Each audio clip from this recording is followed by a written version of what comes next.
Forward TV. The world is thinking. Secrecy, the old chestnut, and Noah has spoken in considerable detail about secrecy, about how it was born out of persecution as a response to violent persecution in the 19th century and soft bigotry in the 20th and 21st. So everything I was going to say about that, I certainly don't have to, and I won't go there. But instead, I'd like to focus just a little bit on my own experience of Mormon secrecy in the making of the film, and of other people's experience as they relate it to me. We do live in this time of total transparency, and people are just shouting their innermost secrets on rooftops on Oprah, and in politics, transparency is considered the best disinfectant of corruption. And Noah's right about this in terms of the temple as a focal point. It remains a no-fly for outsiders. The Mormons can chant sacred but not secret till the sun goes down, but the temple drives people crazy. Even the fair-minded evangelical theologian who was on the film, who's a real friend of the Mormons, Dr. Richard Mao, and he's one of Mormon's greatest friends, wondered with me about the secrecy of the temple. A well-known scholar, whose name will not be mentioned, sympathetic to the 19th century Mormons, but not to the 20th, made an offhand comment to me that he still didn't trust the modern Mormons, even as they were moving into the mainstream. That move, he felt, was a facade.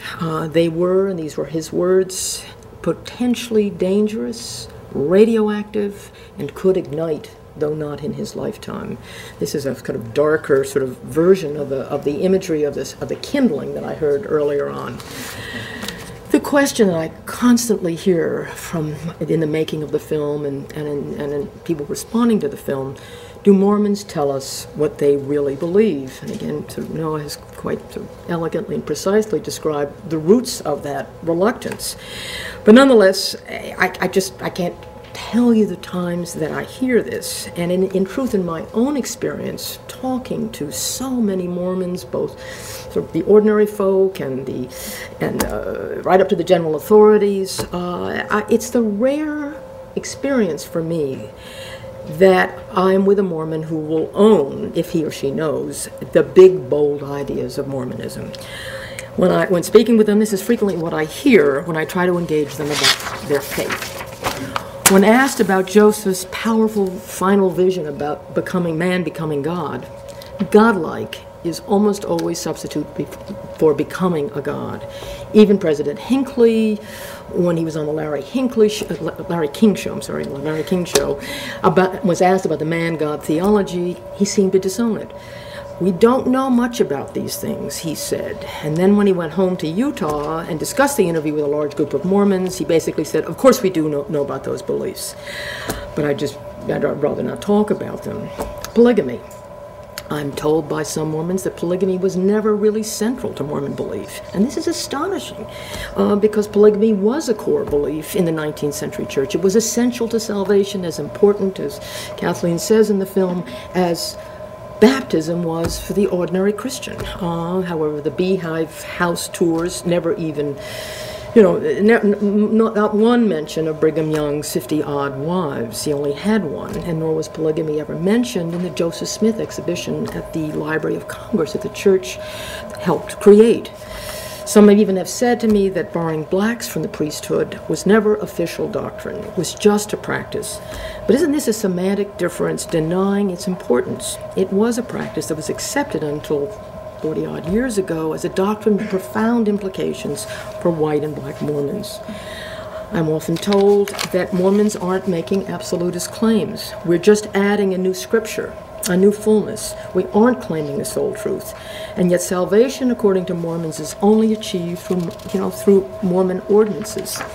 I know that some Mormons are wounded by not being considered Christian, although a number of Mormons acknowledge with pride that they're not traditional Christians. And I understand that. I can absolutely understand why they're infuriated. But also, in all honesty, do Mormons truly believe that Christians are sufficiently Christian? Not if they take their theology seriously. And there is a sense, I feel, that they do want it both ways. And they're not the only one. The Pope's recent statements suggest that he too wants it both ways. Other religions, he says, other Christian denominations are deficient. That's his quote, according to him. And at the same time, even he would say Protestants are in some way undeniably Christian. Pope Benedict has been appropriately criticized for his absolutism and his slipperiness. I'm sympathetic, enormously sympathetic, to those who tell me that Mormons feel protective of their different beliefs because they're so often either ridiculed or, if they lived in the 19th century, they'd be killed for them occasionally. And in fact, I spent some time with Apostle Dallin Oaks talking about this, particularly when I asked him about the Church's reticence in acknowledging its polygamous past.